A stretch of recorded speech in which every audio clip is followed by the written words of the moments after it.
Welcome back kids. In the previous video we learned joining from K to O.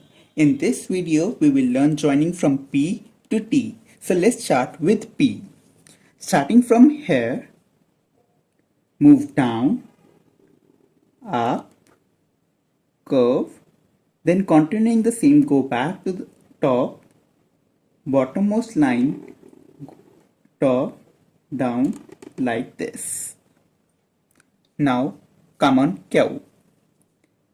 Start from here, circle like this. Now a tail like this. Continue this.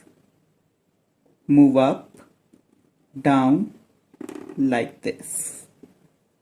Now come on R. Start from top, move down, up, down, down. Now go up, a small curve, move down. See how simple it is. Now S.